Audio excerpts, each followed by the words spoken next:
Welcome to A Fork in Time, the alternate history podcast.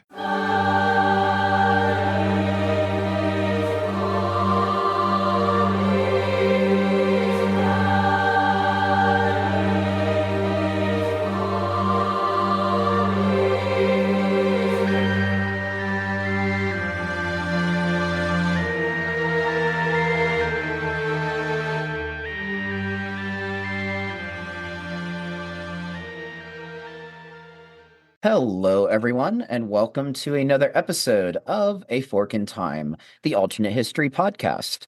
You are listening to today's show host, and his name, because I'm now referring to myself in the third person, is John Cena. No, Evan Buck. I just thought of that last second, and yeah, we'll just move on from that. But anyway, I'll give my little special self-show intro. Hey, everyone. How's it going? It's your boy, Evan.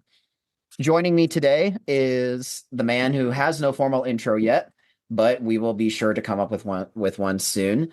Maybe. Who knows? And that is Dylan Holzmer. I just want to say that with the John Cena thing, it's even more appropriate for a audio-only medium because the meme about how you can't see John Cena literally is a fact for this podcast. It's hello, true. Everyone. Slithering out of nowhere. Yeah. But anyway, in today's episode, we're going to be discussing a very interesting fulcrum turning point in history. And Dylan and I discussed this in the pre-podcast. There's the bingo card for everyone mentioned in the pre-podcast. This is basically, not to give too much of it away before Dylan delves into the what did, we are basically doing something that we have danced around a lot on this show, but we really haven't done very much, really, if at all, actually. And that is that we have found a way to directly get the famed Austrian painter, Adolf Hitler, completely out of the picture before an alternate World War II. And, we've done some things before where, maybe he is assassinated or killed or, taken out sometime during World War II or, sometime after he takes power. But we really haven't discussed a lot of ways where we actually get rid of him before he becomes very prominent. And so with that, I'll turn the reins over to Dylan, who will regale us with the historical backdrop for today's fork. Yeah, so we're entering into a period of history and a specific character that we don't usually directly touch on, both kind of by choice in terms of a podcast policy and also just because he usually tends to be so prevalent anyway that most of our forks end up kind of tangentially affecting him. But today we are going to be talking, well, I would say we're going to be talking all about Adolf Hitler, but we are going to find a way to kill him on this podcast, so he's going to be out of the picture fairly quickly. We are going to be in Munich in 1923. Those of you who know a lot of details about the kind of interwar period will know that Munich in 1923, the most famous thing that happened there that year was the beer hall putsch, which is a kind of an imitation, the diet soda version of Mussolini's fascist march on Rome that resulted in him taking power in Italy in, I want to say 1922. I think it was 22, the year before. Yeah. So it's fresh on everybody's mind. And in Munich, Hitler, who is the leader of the Nazi Party, the National Socialist German Workers' Party, wants to imitate this because he, like Mussolini, is very conservative, leading this kind of fascist-esque movement. I personally would kind of distinguish fascism in the Italian sense from what the Nazi Party does, because the Nazi Party bolts on a whole bunch of crazy nonsense on it, but they're at least kind of in the ballpark, these sort of authoritarian, sort of reactionary, revolutionary ideologies. So Hitler decides with some of his Nazi buddies that they're going to march on to essentially the Bavarian government in Munich and use that as a stepping stone to overthrow the Weimar Republic government of Germany, the democratically organized government that was put in place after the end of World War I up in Berlin. Obviously, this does not go well. The beer hall putsch kind of collapses in failure. The police come out and and the military kind of successfully defeats the putsch. And Hitler and several of the other guys in the Nazi party at this time are injured in the kind of fighting and the rioting that breaks out. Hitler ends up he kind of gets dragged away from the fighting and forgive me, this is going to be the first of many horrible pronunciations of the German language on this episode. He's dragged away by his buddy Ernst Hanfstaengl, who has a safe house. He's living in Munich nearby, and so he's kind of one of the guys that sort of knows all the spots around town, has a couple of safe houses. So Ernst Hanfstaengl, Hitler, and Ernst's wife, Mrs. Hanfstaengl, yes, I am purposefully trying to mispronounce this name at this point this many times. They go hide out in one of these safe houses. So they hide out for a couple of days, and eventually, obviously, the cops are looking for all of these people, trying to track them down. After a couple of days, the cops hone in on this safe house, and as they're trying to come in and break in through the door, obviously they're not very quiet. They're smacking down the doors and shouting and all that. Hitler is at the kitchen table, and he has a pistol with him. And he actually, in our timeline, he pulls this pistol out and is about to shoot himself in the head and kill himself. When Ernst's wife stops him, she kind of grabs his hand, starts reassuring him, say, look, don't do this. You're making a terrible mistake. And essentially kind of pulls the gun away and talks him down from the cliff of committing suicide. So our fork in this timeline is, in the aftermath of the beer hall putsch, we're going to say Mrs. Hanfstaengl does not take the pistol out of Hitler's hand. Hitler does kill himself, and it becomes, and Chris, I'm going to go ahead, even though you're not here, I'm going to call this the episode title. This becomes the beer hall KaPutsch. Ah, yes, I like that. I was trying to think, and in fact, I almost named my show notes like the beer hall putsch goes kaput or something like that. But I thought that was a little too on the nose, and I'm like, well, it did kind of go kaput in our timeline. Yeah, anyway. Exactly. Yeah. So I'm like, I discarded that. Yeah. I just named it something boring. But Dylan, I think that's a great episode title. And Chris, if it is something different, well, maybe we'll lead our own putsch. I don't know. Yeah, but anyway. Listeners, just be aware of some careful editing if this isn't the episode title. Chris is going to have his way with the post-production on this. Yeah, but yeah, exactly.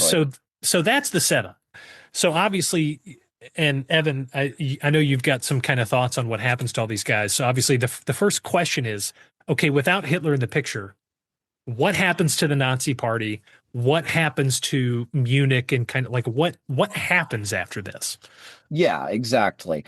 And so I think really the main idea from the outset of this is a classic example to us of like the great man theory of history versus the, forces and movements in history. And I think, all throughout, there's like a lot of pull and tug between these two theories. Certain instances where it'd probably lean more towards great man theory. Certain instances where it's more, okay, the movements and the broad social changes are so powerful that wouldn't really matter if there was one person who was there or not. Things probably would have happened the same way. I think in this instance, though, one can make a very strong argument that the great man theory would prevail, because I personally believe, well, first of all, before we kind of delve into that, a lot of what we know of who Hitler became happens after this point in history. This is when Hitler kind of becomes the Mein Kampf Hitler that we know about, because he literally writes Mein Kampf in jail after this. He composes it in jail to a couple of his buddies. This is the point that it happens. And so, up until this point, like, he's very ambitious. He has a lot of these ideas, but they don't really get codified in a sense and put down into something that's really, what becomes the fully fleshed Nazi ideology. This is that turning point. And so if you have him removed before all of that happens, then you have a lot of things that don't end up happening. And I mean, I'll just kind of rattle them off here as a way to kind of set up things for the future. You have no Mein Kampf. You have no Night of the Long Knives, later on down the road in the early 30s.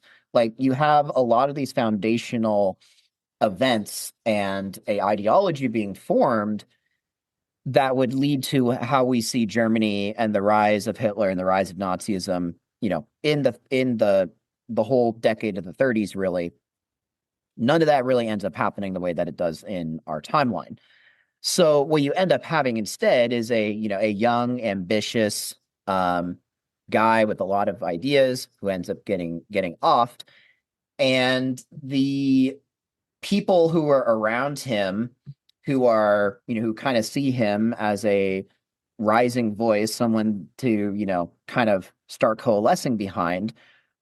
They're mainly guys that have a lot of ties to the pre and during World War I, like, political establishment. So we have guys like Erich Ludendorff or Ernst Röhm or Rudolf Hess, who we have talked about in another episode about what if Hess does his little flight to Scotland. His little flight to Scotland does not actually end up happening. But we have these guys who are basically the ones now holding the bag, and essentially de facto in charge of the Nazi movement after Hitler dies. And I think that definitely very much changes the tenor and tone of the Nazi movement moving forward. Ludendorff in particular was also previously involved in 1920, the failed KaPutsch as well. And so we have him basically now being involved in two different failed coups. And also the failed dictatorship, essentially military dictatorship, that saw the end of World War I too. So this is actually Ludendorff's third unsuccessful something or other to take over essentially a dictatorial form of government. So this is kind of the tail end of when Ludendorff is on the scene. Like, obviously he's a war hero, but this is kind of what really puts Ludendorff's serious political kind of credentials in the coffin. Yeah. Basically. Yeah. And I mean, the thing is, though, is that, like, with Hitler remaining around in our timeline, like, Ludendorff remains someone with, some degree of credibility. Like, he maybe doesn't have a lot of real power, but he's someone who still is able to, help the rise of the Nazi party. He's able to essentially be able to put on a brave face, and, Hitler helps him to kind of stay around and be someone to help bolster the movement. But I think without Hitler around, I think this only hastens, the infighting, and I think the fall of people like Ludendorff from the national spotlight, from national grace. I think this ends up kind of paving the way for younger leaders. And one in particular is someone that Dylan and I both agree would probably be the most likely man to lead the Nazi cause in the wake of Hitler's death. And Dylan, who might that man be? Well, so I don't know that he would be the one to lead the Nazi cause, but I think he does present some interesting connections to the Nazis. And before I answer that, I'm going to talk about the other guys who I don't think are going to stick around. Right. Yeah. We should mention them too. Yeah. So you have guys like Ernst Röhm, who is the head of, basically, he co-founded the Braunschutz, the Sturmabteilung, basically, who are this Nazi paramilitary army. Like, at one point, they're basically on parity with the official Weimar Republic army that's under the restrictions of the Versailles Treaty. Like they had, 100,000 guys at one point in the 1920s. So Rome is one of probably the top 4 or 5 guys in the Nazi party at this point, because he essentially commands this entire paramilitary. Ernst Röhm in our timeline would go on to be essentially forced out of his leadership position in kind of the Night of the Long Knives, which is when the Nazis really kind of solidify power. And one of the reasons why Hitler kind of pushed him out is because Ernst Röhm was fairly widely known to be gay, which for a reactionary far right revolutionary movement, not everybody's going to have a problem with it, but just as a general rule, ultra conservative reactionaries tend to not like people of what we'll describe as alternative lifestyles. It's definitely going to put a cap on your potential in such a movement. Yeah. And Ernst Röhm also, what you read about him, he just kind of strikes you as, you hear about these kind of guys that they're good number 2s, but they make terrible number 1s. Ernst Röhm kind of comes across as that sort of a guy. Like he's very loyal. He's very good at what he does, but he's only good at what he does. Once you get out of that kind of circle, which is namely beating people up and leading mobs and kind of military-esque stuff, he tends to not be so great. So as a political figure, he's kind of the person that you can say he's better at smashing things than creating things or running things. Yes, and that's so a great way. Yeah, that also he is the bull in the china shop. Yeah, exactly. I mean, and that also makes him a very easy fall guy if things ever go wrong, and that's part of the reason why he gets killed in the Night of the Long Knives. Is he's someone that Hitler views as ultimately expendable. Yeah. Someone that kind of is a roadblock in his way of running things and doing things. And so, but of course, in this timeline, that does not end up happening. Nevertheless, I think I agree with Dylan that he ends up being kind of one of the guys on the outs. Yeah. And you also have kind of in that same vein, but sort of in a different direction, you've got guys like Rudolf Hess, who, again, they seem like great number 2, number 3 guys, not really super inspiring number 1 guys, Hess was much more on the sort of political side of things, but he didn't have the personality, the magnetism that Hitler did. And especially as close as those two were, Hess was probably, until Albert Speer comes on the scene, Hess is probably the closest person in the Nazi party personally to Hitler. Like nobody's really ever friends with Hitler. But it's the closest guys that ever come to it are in the 1920s, it's Rudolf Hess, and in the 1930s and 40s, it's Albert Speer. So they're tight. So I think Hess, even if he might be able to keep the party together in some sense after the putsch, I think at the very least, the death of one of his closest friends at this point is going to send him reeling. Yeah. To the point where even if he can hold the party together, they're basically going to be stuck in stasis for a couple of years at minimum. I think at the very least, yeah. And that brings me to, and I promise I'm going to get to the guy Evan is talking about, but I also want to say, I was just going to say, we're going to answer the question. The environment that Munich is at this point. So Munich and Bavaria overall are a very conservative, traditional part of the German Empire. We are now basically 50, 60 years on from the unification of the German Empire. And there are a significant number of Bavarians who still consider at this point, they consider themselves Bavarians as much, if not more than they consider themselves Germans. There's people that are kind of I don't know if we like this being German thing. We might just want to be Bavarians. Very conservative. And Munich and its environs in particular are kind of a breeding ground for not just the Nazi party, but all of these kind of ultra-conservative reactionary groups. You've got, the Kampfbund, which is this entire basically Rolodex of all these kind of Nazi type ultranationalist conservative political parties.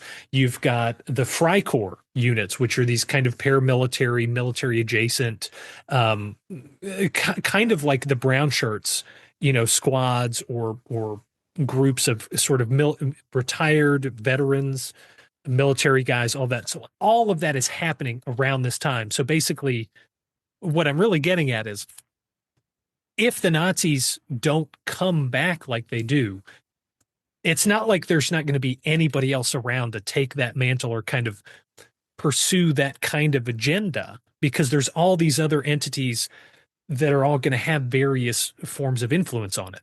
And now, to finally answer Evan's question, the guy that we think probably would be the most well suited to take on not necessarily leadership of the Nazi Party, but kind of this sort of ultra conservative, nationalist, reactionary vanguard type position to sort of end the Weimar Republic and take it either into, dictatorship, return the monarchy, basically to bring the glory days back, is everybody's favorite morphine addict and professional blimp impersonator, Hermann Goering. Goering is interesting at this point because in 1923, he is appointed the Oberster Sturmabteilungsführer, if I'm pronouncing that right. Basically, he is the commander of the Brown Shirts. So Röhm is the co-founder of this Nazi paramilitary legion, but Goering is their commander in 1923. However, Goering is not around at the end in World War I. He's a very famous flying ace. He's basically Germany's second most famous aviator behind the Red Baron. And unfortunately, Goering is not smart enough to start a pizza company. So, he's got to do something. So Goering, after World War I, he ends up living in Denmark and then in Sweden. He flies for a Swedish airline for 2 years before he ends up studying political science, which brings him to Munich in 1922. So Goering's out of the picture for this KaPutsch that you were talking about, Evan, that kind of is the first kind of ultra-nationalist reactionary sort of attempt to end the Republic and bring the Kaiserreich back. So Goering's out of the picture for that. So he's got kind of a clean slate. But at the same time, he's extremely well known. Like everybody in Germany knows about Hermann Goering. The man had like 30 kills in World War I. It was ridiculous for a flying ace. Yeah. To think of it in like an American terminology, you can essentially think of him as the aviator equivalent of Charles Lindbergh. Yeah, or I was going to say like the political equivalent of Charles Lindbergh in kind of the late 30s and 40s. Like that's the sort of political guy that I can see Goering developing into in the late 20s and especially the 30s, because Goering is kind of one of these guys that has his feet in both camps. One, he is the commander of the Brown Shirts. He's in the Nazi Party. He's, again, in the top handful of guys. So he knows all these guys. He knows all of the political movements of this style. But he's also a veteran, a well-respected veteran, a veteran who isn't tarnished by the KaPutsch, and is both known and respected in the military, which is super important in a very militaristic society like Germany, especially when a bunch of veterans have been forcibly disbanded from the army and now have nothing to do. So they're going to support the guy. A lot of the administration that is there is former veterans and generals and stuff. Like Hindenburg becomes president in 1925. He was a general during World War I. So like he's going to know Goering. So Goering basically is kind of the perfect storm of he's connected to the Nazi Party, but he's removed from some of the problems of the prior military coups. So I think he's a very interesting guy who comes out of all of this relatively unscathed. Like when this happens, nobody's going to be super surprised to hear that he's involved with it. But also because everybody, especially in Munich, is kind of thinking along these sorts of lines, nobody's going to hold it too much against him, especially because it's the first try. It's like the Spider-Man meme. Everybody gets one. Yeah, exactly. You get one strike, it's whatever. Okay.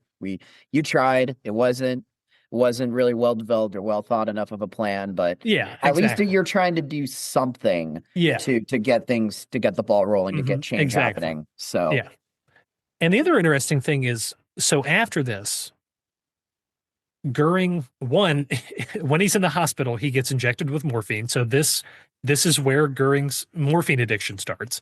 That famously becomes a giant problem in World War II.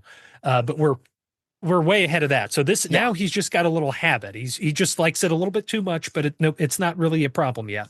But he also, in the aftermath of this, he moves down from Bavaria. He moves to Venice. Venice, you might know, is in Italy. Italy, as I've already talked about, is now controlled by fascists under Mussolini. So now you're starting to get into Goering getting exposure not just to German kind of ultranationalist fascist sentiment and political thought. Now you're getting him exposed on kind of the national stage. He can go to Italy, see the way things are done there. He understands sort of the Italian version of this. And he's got 30 kills in World War I. I guarantee you at some point he's going to sit down and chit chat with Mussolini at some point. Like it's going to happen. Yeah. I mean, he's going to be rubbing shoulders with a lot of pretty important people and taking notes on that sort of model. Yeah. So, and then once he comes back to Germany, whenever he decides to come back, he is now essentially primed for, what to Germans at the time would have probably be seen as a more quote unquote mainstream political career in terms of actually going into true politics, not just kind of rabble rousing, which truth be told is what the beer hall putsch was. And basically like keeping things in proper historical perspective as well. Like the Nazi Party was one of these 2 to 3% small regional parties, up until a certain point. Like, again, we still haven't really gotten to the point where they have formulated a extremely well-defined ideology, like written out in Mein Kampf. Like, they're just still kind of focused on, things are terrible right now and we want things to change and we're going to march on Berlin and things like that. But and we're going to take over city government. What are we going to do after we take over Munich City Hall? I don't know, but we're going to do something. Yeah, they just they have step A, which is take over. They have step B, which is blank, and they know step C is profit. Then step C is profit. Yeah, exactly. Step B is 3 question marks. Yeah, exactly. And so outside of that, we don't really have much of a reason or really much of an ability for them to actually change from rabble rousing to really trying to lead a more cohesive movement. There is, however, a vehicle that I do think that Goering can, either as well establish himself in, or he can gain tacit support from. And that is a political party that, in a lot of ways had a lot of the same undertones that the Nazis did. But it's kind of in our timeline, especially, it is a very interesting history to it. Of course, I'm referring to the German National People's Party, which in the German nomenclature, it's the DNVP. And I'm not even going to try to pronounce what the name actually is in German. It's the Deutsche Nationale Volksparty. Yes, there you go.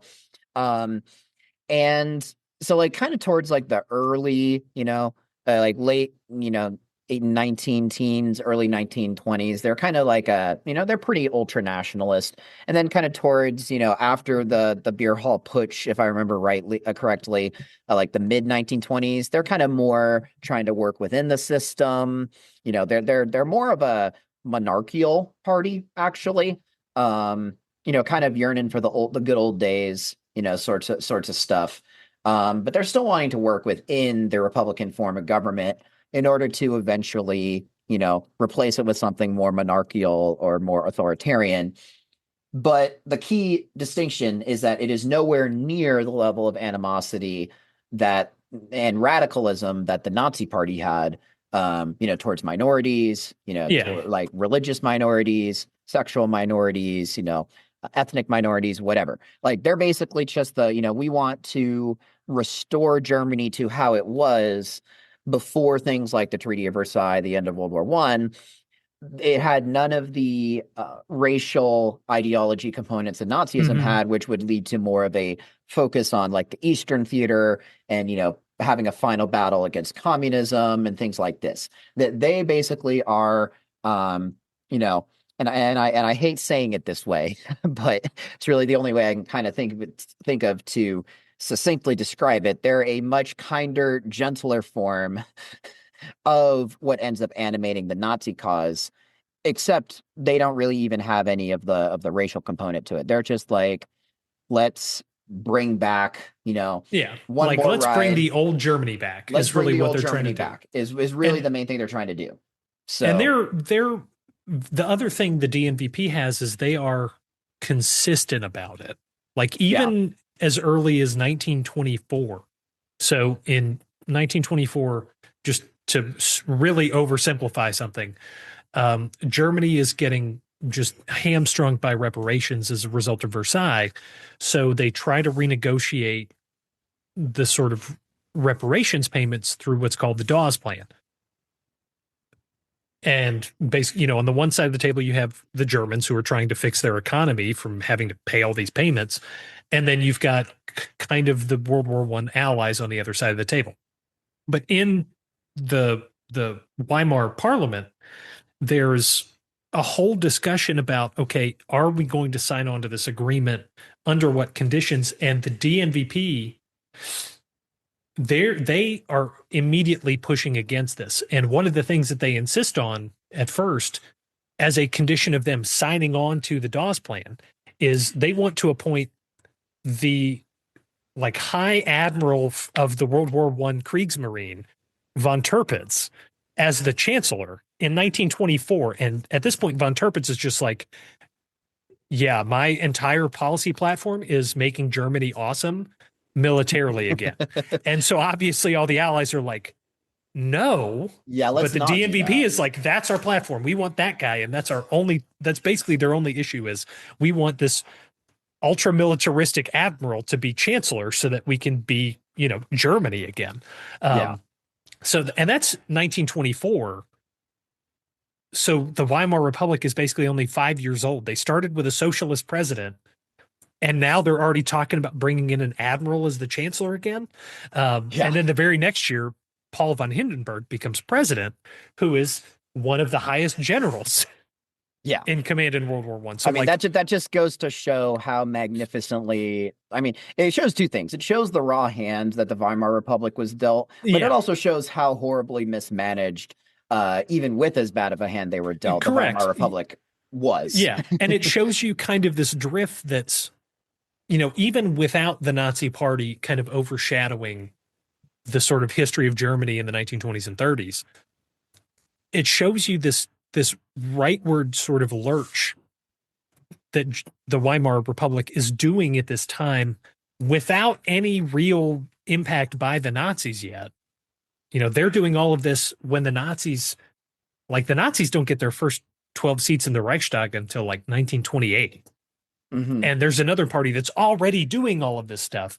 So I think the DNVP is going to become kind of the front runner for this sort of like arch conservative political party who can actually effectuate change and things I like that. think, yeah, I think really the political climate and the alternate timeline is much more conducive for them becoming the vehicle of change and being seen as like the legitimate party and, Mm-hmm. a mechanism to be able to accomplish this because, like Hitler dies, all of these, the guys that are surrounding him are kind of infighting or gone crazy or, going off to Denmark or Sweden or whatever. Like these guys become, I think, in my view, the power. They kind of help fill that sort of, the more right wing animus, the right wing cause um, that the Nazis eventually grew a lot more into, in our timeline.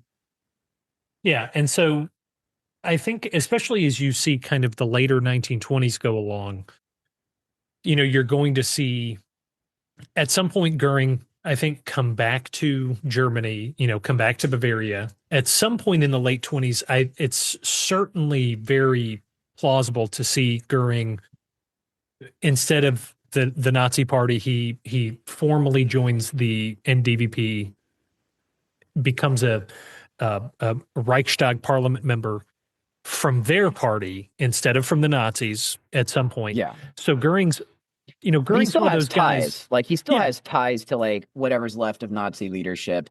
And Exactly. not to interrupt or step too much on your toes here, Dylan, but I think how we see eventually the Nazis playing out in this timeline is they are more of a regional party, but they're much more of like they still remain much more of in the early 1920s, the kind of rabble rousers that can do the dirty work that the actual formal like NDVP politicians who are trying to maintain their power, trying to gain power, trying to, maintain credibility. They're like, okay, you guys want to help drum up support for whether that's us or whether it's just sentiment that's in favor of us.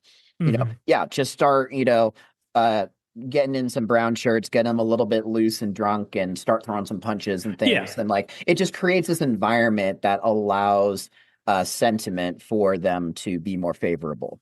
Yeah, exactly. And they're the important thing to remember is with a Nazi party that stays more in like its rabble rousing kind of origins, they're going to be probably the preeminent party, but not the only one. But they are going to be the one that, especially people like Goering on the rise, that's going to be a tool that Goering can use to sort of climb up the ranks of the mainstream NDVP is say, hey, you guys have a problem. You got to intimidate a politician. You got to make somebody kind of disappear or stop talking. I've got guys that can do that. I'm your guy. Yeah. So it just means Goering, I think, is going to become more of the golden boy of the NDVP and sort of the German far right political spectrum, especially as you start getting into the 1930s. Once you have the Great Depression, Weimar's going to be having problems. Then you start getting into some of the same things that let Hitler come into power in 1933. A lot of those things are still going to be around to some degree in terms of the economic situation, the unrest, a lot of that. And so, I don't know that it would necessarily go blow for blow. Like, I'm not saying Goering would be chancellor in 1933 like Hitler was. Yeah, that's what I was actually wanting to propose. I'm like, I don't think anything of what we set up here really changes a whole ton about what happens to like Hindenburg becoming president of the Weimar Republic, dissolving the Reichstag like in 32. I mean, I don't know, does Hindenburg even necessarily see that as something he has to do or not? I don't know. That's like an open question. We can talk about that. But are the conditions that really led Hindenburg to appoint Hitler, like kind of forcibly, like Hindenburg was no, Hitler or Nazi fan by any stretch, but it was kind of more so out of, the political winds blowing very heftily in a certain direction. That's what he had to do. Like, and not to get too far lost into the weeds here, but like, I think, and as we kind of start setting up the next part of this episode, I think it's less about like who exactly is going to be the, German politician or guy who is in charge at certain points, as it is that what Dylan and I think is a much different direction for a Hitlerless Germany throughout the 1930s, in the lead up to, and this is kind of an open question as well, like the alternate timelines version of World War II, if it really even becomes World War II or not. Like that's something we'll develop later. But I think it's, I think you're going to see, honestly, I think the way that I see it is you're going to see Germany just by political tendency end up in kind of the same endpoint, politically speaking, in terms of there's going to be a concentration of power. There's going to be essentially a militaristic, if not outright military government. Yeah. But I think over the course of the 30s, you're going to see it happen in more gradual stages than just like, oh, the Nazis are in. Okay. Then the Reichstag fire happens. Then, Hitler is magical supremo #1 Ultraman, whatever. Yeah. I think you're going to see like Hindenburg, gradually appoint successive chancellors. Like Kurt von Schleicher is an excellent example of this kind of guy that I'm thinking about. Hindenburg is going to appoint, whether it's von Schleicher, who's a general, or somebody else kind of in this conservative military sort of school as the chancellor. I would say Ludendorff would actually be a pretty good choice, because like Hindenburg and him are pretty close.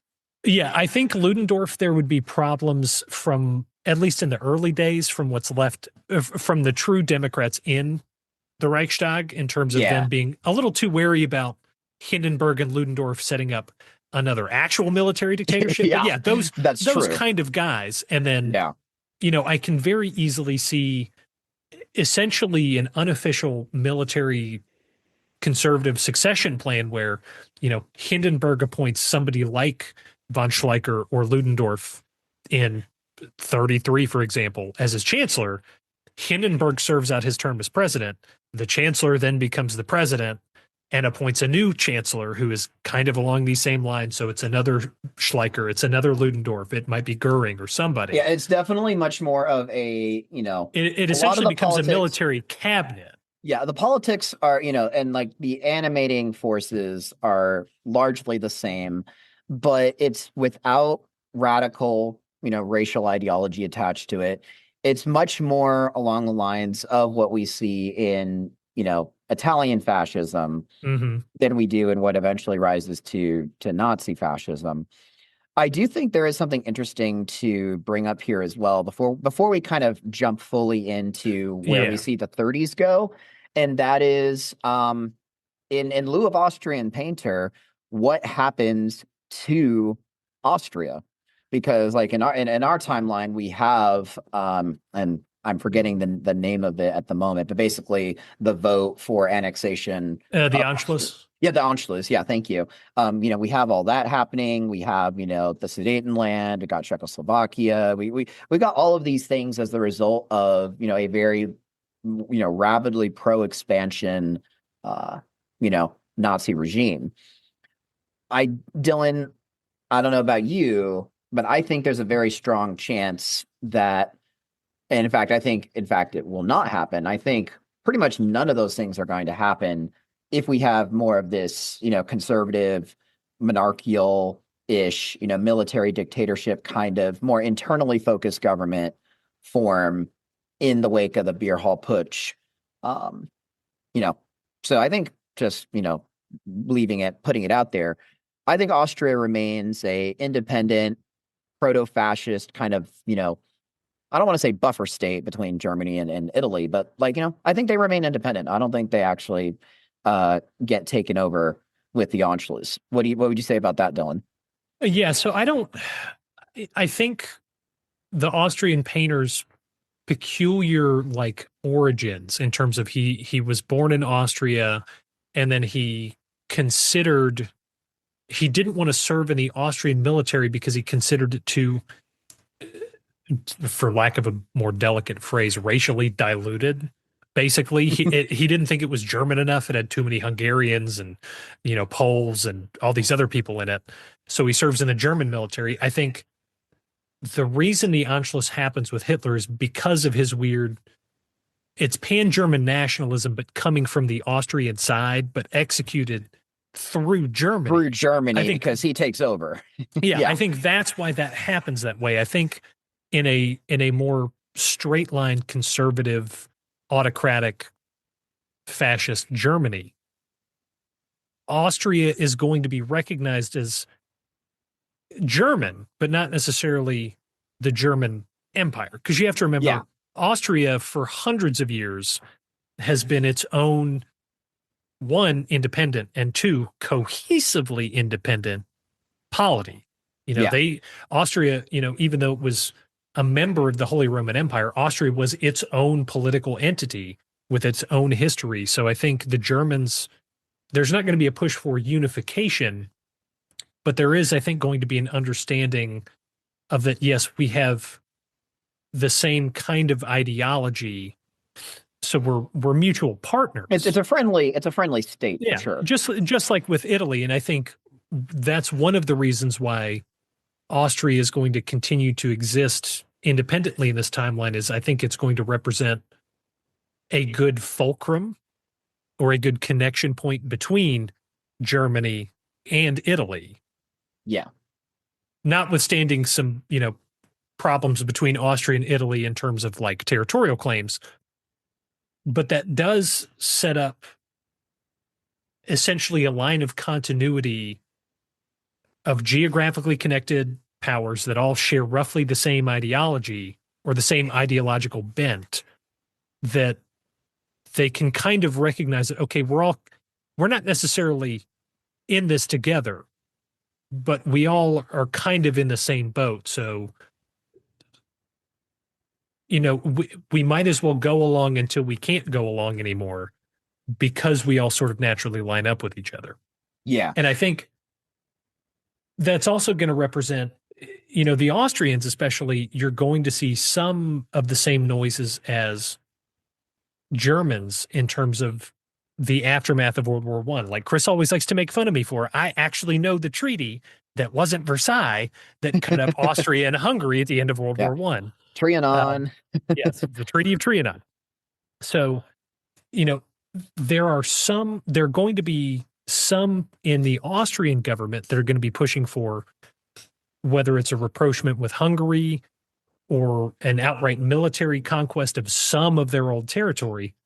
There's going to be the same sort of like revanchist kind of reclaiming old territory kind of idea that I can guarantee you the Germans are going to have after World War I. Because, that was what a lot of Hitler's early stuff was doing. So I certainly think this German government, especially as you get into the late 30s, once they can kind of start coming out of the Depression, that's where they're going to start looking is, okay, how can we make Germany what it used to be?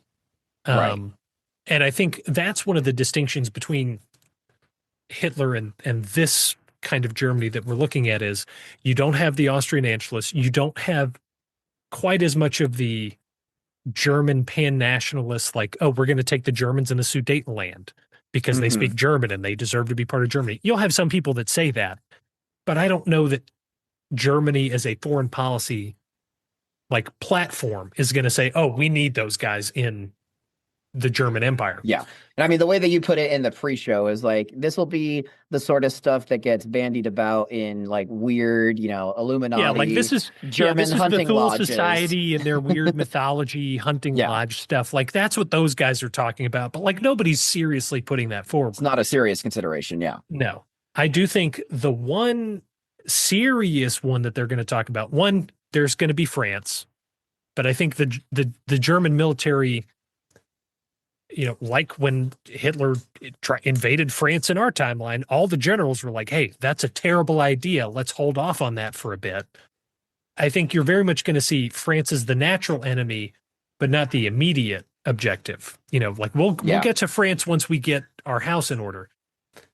I think the Polish question is much more going to be the front question for this kind of ultranationalist conservative Germany.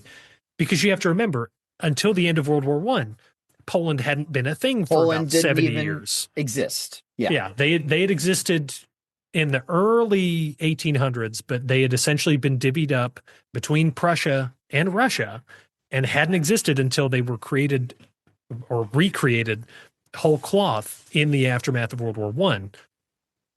And you also have to remember, this is like Germany has that weird chunk that Russia owns now in Kaliningrad that is divorced from the rest of Germany by Danzig and the Polish quarter. Like this is just kind of World War II history. Like this is the Danzig question.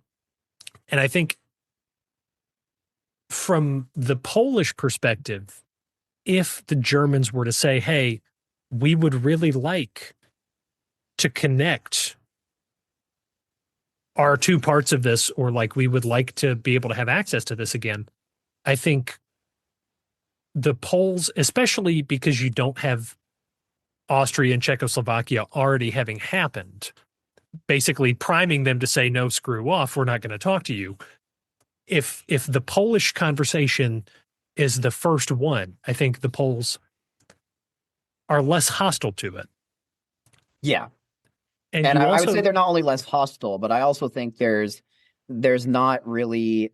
I think at this point, Germany is going to, with its more militaristic, focus and less of a focus on like racial ideology and all that kind of stuff. yeah, I think there's going to be enough of a implicit. I'm not even going to say threat, but just the implicit assumption is like, okay, we're asking nicely, and we yeah, have and a lot to be able to back this up if it come to that. We're playing nice right now. We're giving you yeah, all the time you want to be able to say yes. But if you do say no, or if you do kind of, like mess around, we'll be able to get what we want. Like we don't want any problems with you. We don't have any real reason to, take over Poland entirely. But we yeah, and really, really, really want this part of your land that was taken from us. I And think that's the distinction is, right. in Hitler's view, Poland just did not deserve to exist. It was an ideological existential question.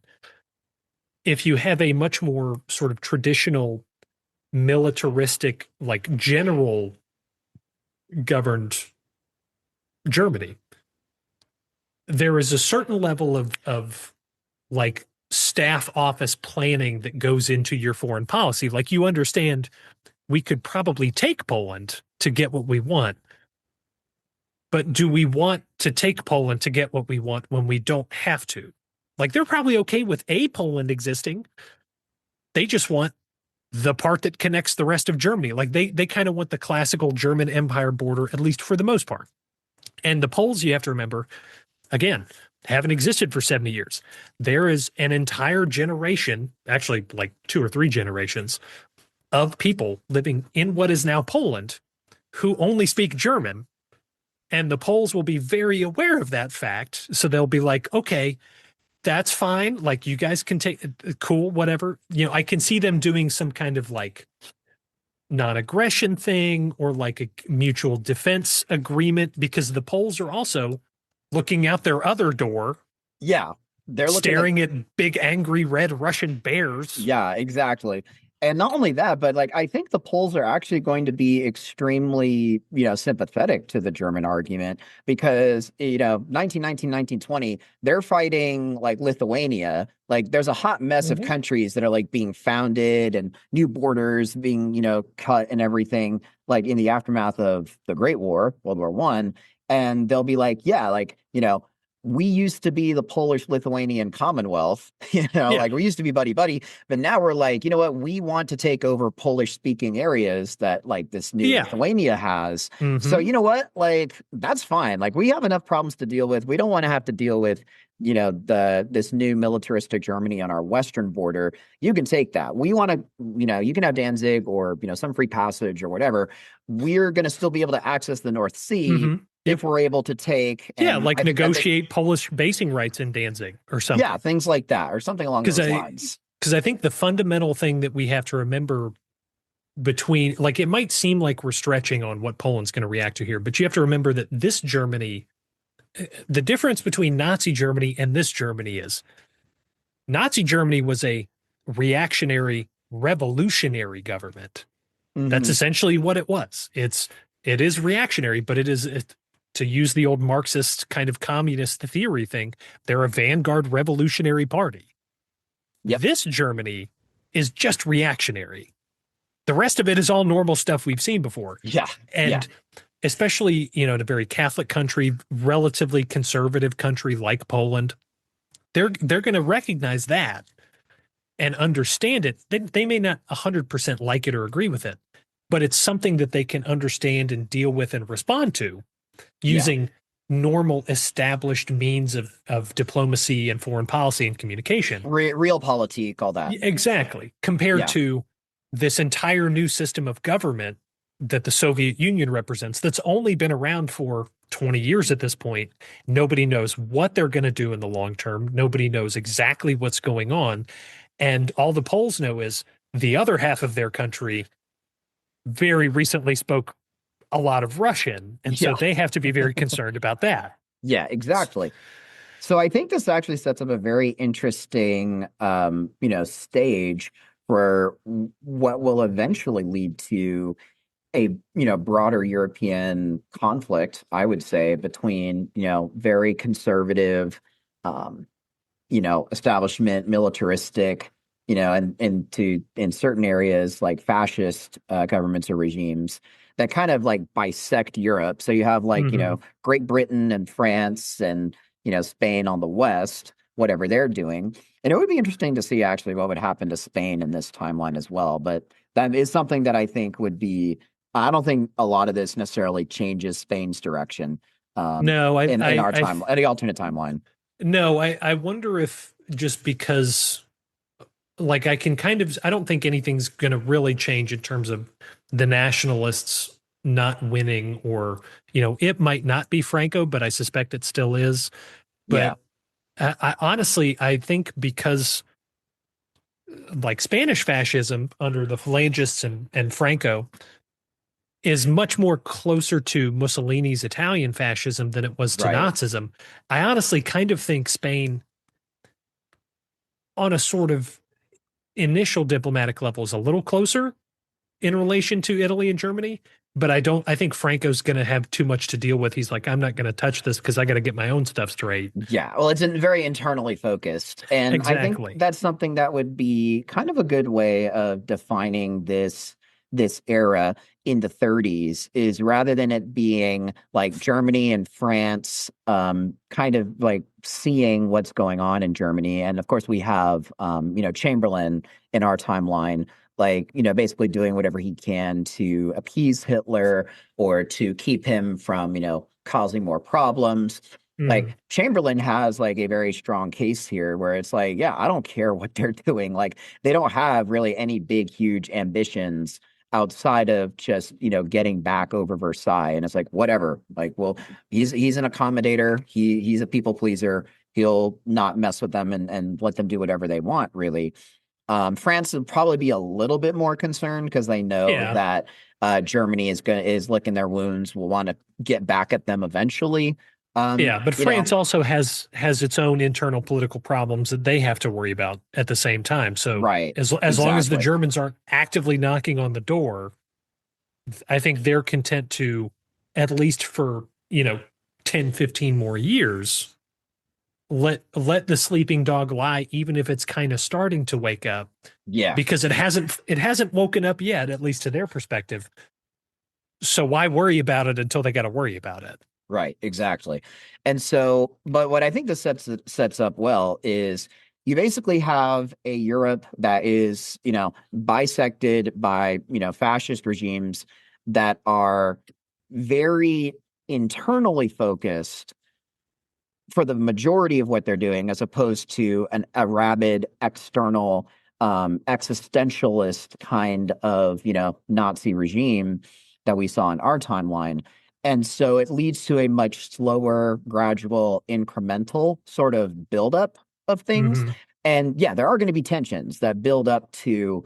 I think Dylan and I both agree that it is very likely there's going to be some form of strong conflict between, Germany and the Soviet Union at a certain point. Like that's probably unavoidable, even with what we're talking about in the alternate timeline.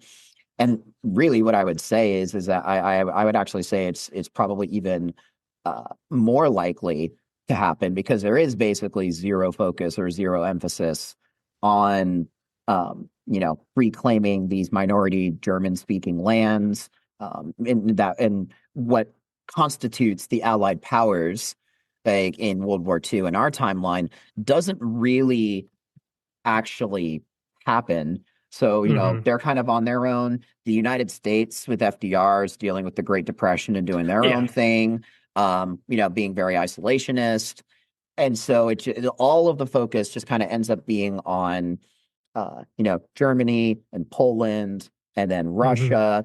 And as we were talking about like what was going on between Germany and Poland, I think this actually leads to a very fascinating possibility of Poland, as you put it, Dylan, in the pre-show, is dealing with, the known enemy, right? Or like at least the guys that that you can work with and deal with, as opposed to the brand new bullies, the brand new bears on the block. We could see a conflict that arises where Germany and Poland are on the same side. Yeah, I think that's a distinct possibility. I think it's just a question of when, in sort of the absolute sense, in terms of, okay, when does Russia decide to take on Poland, but also when in the relative sense, meaning, is that what's going to kick off this universe's sort of equivalent of World War II? Or Mussolini's always going to, at some point, try to start recreating the Roman Empire because it's Mussolini. He's going to run out of milk and need something else to drink, so he'll take blood. So it's either going to be something happening in Poland, or I honestly think the more likely initial dust up is going to be in the Balkans, because that's where Mussolini's ambitions are going to be. That's where some of Austria's ambitions are going to be. Yeah. And so I can very much see, honestly, this is kind of an interesting sort of Uno reverse card of our timeline. Mussolini in our timeline was mad at Hitler for getting started without him because he needed another 2 or 3 years to prepare. I can kind of see Mussolini getting started in this timeline and dragging the Germans into it. Germany being like, hold up. Because the Germans were like, this was not according to plan. We need more time. And then obviously Japan over in the Far East, I think they're going to be doing very similar stuff to what they did in our timeline. Because at this point, Japan, while the stuff that we're talking about is happening, Japan would have gone into, Manchuria and into China, in the early 1930s. I don't think, even if the Germans do end up going against the Russians, unless somehow it happens so late that Japan has magically sorted out China, I don't think the Japanese are going to really do anything significant in terms of helping against the Soviets, because they're going to be too bogged down in China. I think this version of Germany is not going... They're not going to see Japan as a sort of ideological ally. They're just going to see them as a sort of, honestly, not even an ally, just a convenient partner. It's somebody, and like, I even question if it rises to the level of convenient partnerhood. I think it's just something to where the Germans are like, hey, guys, you're doing great work, like being a possible distraction for the Russians in the Far East. Like, keep doing your thing. You can do whatever you want. But there is certainly no factors that would lead to, Hitler conveniently finding some lost text that shows that the Japanese are Aryans somehow, and like them becoming like a brotherhood of steel. Like, there's nothing that will ever lead to that in this. They're just going to recognize that they have mutual enemies, so they're not necessarily going to ally, but they might at least kind of sort of do some tentative diplomatic discussions about vague plans, so that everybody kind of knows when stuff's going to dust up, but otherwise they're completely independent. They just will take advantage of the fact that their mutual enemies will be mutually distracted. Yeah. Send us a smoke signal when you're thinking about doing something, and it'll be well received. We'll do the same. You're beating somebody up on the front porch, we'll sneak in the back door and steal some stuff. It's going to be like that. Yeah. That's really all a very loose level of high level coordination. Yeah. I would agree with that. Yeah. So I think we've set up with a one bullet, we have changed we've somehow not really changed, but also drastically changed what we commonly understand as World War II kind of looking like. Yeah. And honestly, I think no matter what happens in this timeline, I think you would probably see kind of a much more, I hate to say a less ideologically polarized world, but, we won't be living in kind of, after this World War II is over, we won't be essentially living in this kind of ideological, like, whiplash between fascism and Nazism and communism, with sort of democracy being sort of the middle balancing these Right. two poles. It's basically what I'm getting at is I don't think we can even competently explain what the sort of geopolitical kind of mindset will be, because so Well, much of it's that. certainly not going to be like what Kissinger would refer to as the New World Order. No, Like it certainly would exactly. not be anything along the same levels of like what leads to the rise of in our timelines post World War II, the Hmm. Cold War. Like, Yeah. okay, fascism's been taken out of the picture. Now it's democracy in the West versus, communism in the East. Like, I think it's a much more multipolar world. Yes. I think it's a world where you're going to have a lot more smaller regional countries and factions competing for their own interests, competing for what they want to do. I mean, the knock-on effects of a lack of a Holocaust are absolutely massive. Yeah. Like, And no I creation of the think state of Israel, none of the sort of like post World War II, post Great War, World War One, post World War II stuff that leads to a reshaping of the Middle East. Um, like all this, it'd be interesting to see the knock-on effects of like what happens in Iran, which only renames itself Iran or mhm, Iran because of their ideologically similar views to too. Nazism. Right? Exactly. Iran literally means the land of the Aryans. Hmm. And so, like, we still have Persia, in this timeline. Like, there's just, in the alternate timeline, like, there's a lot of very fascinating knock-on effects for what we see um, in this sort of, whether you want to call it the Second World War, what becomes the Second World War. Yeah. I personally feel like it's going to be much more of a, Prussian, Prussia versus Russia Yeah. redo, which Hmm. could eventually morph into or evolve into more of a greater war. Yeah.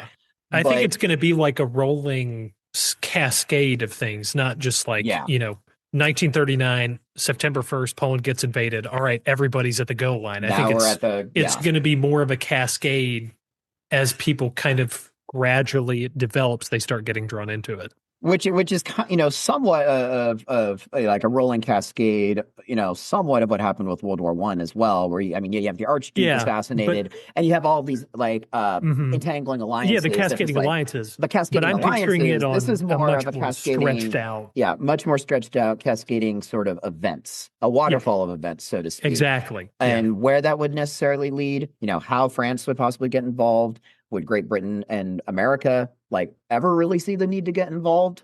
I I struggle to It's see hard to that. know. Yeah, Yeah, it's it's hard to know. there's so many we're pushing down the first dominoes, and there are so many dominoes that could fall so many different ways after that that it's just hard to even guess at how they would develop. Yeah, exactly.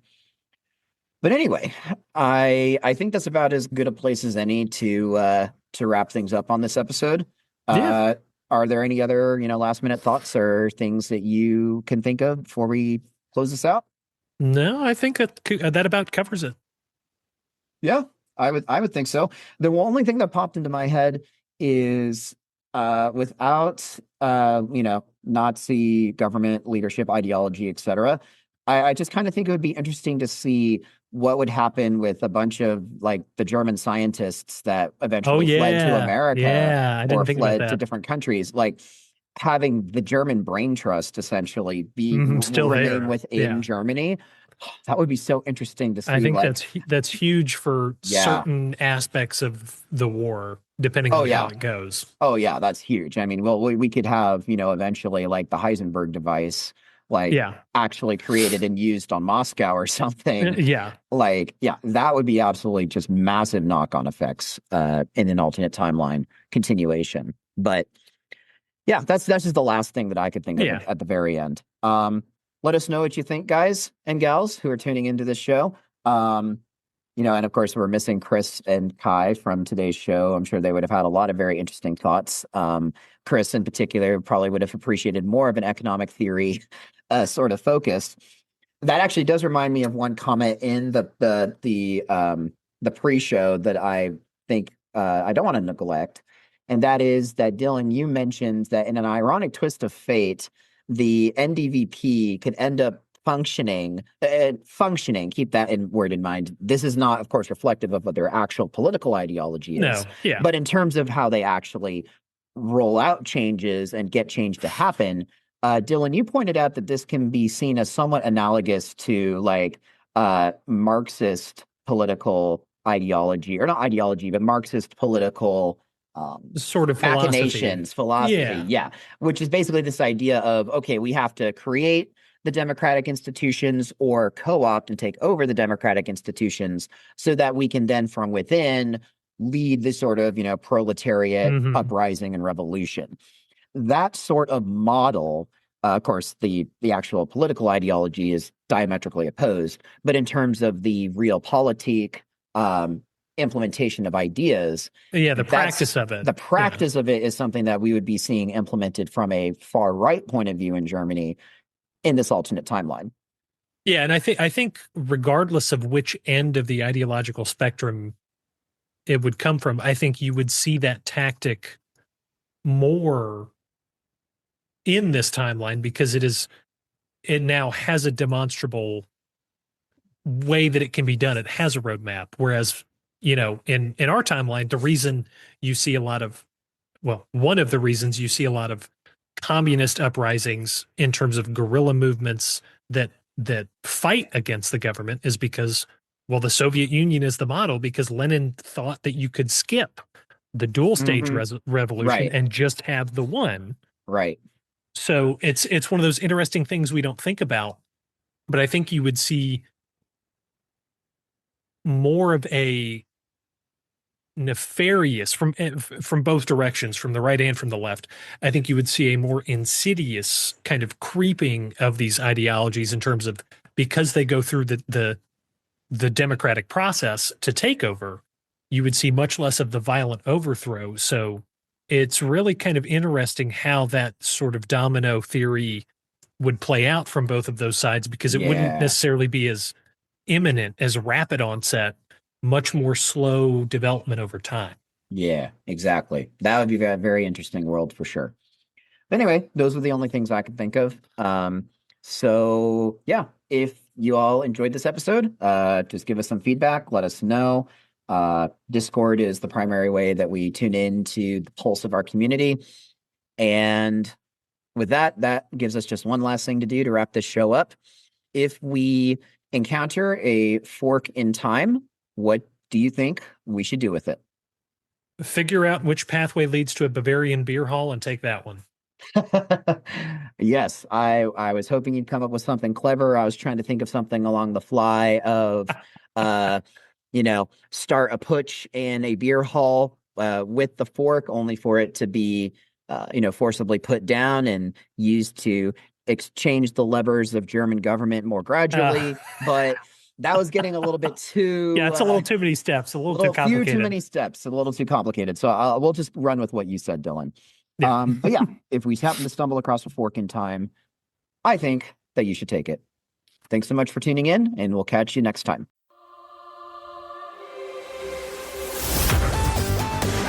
Thanks for listening to A Fork in Time, the alternate history podcast. Learn more and provide feedback by visiting our website at www.aforkintimepodcast.com. Connect to us on Facebook at facebook.com/aforkintime or follow us on Twitter at AFIT Podcast. If you want to support the show financially, visit our Patreon page at patreon.com/aforkintime. We hope you will join us next time.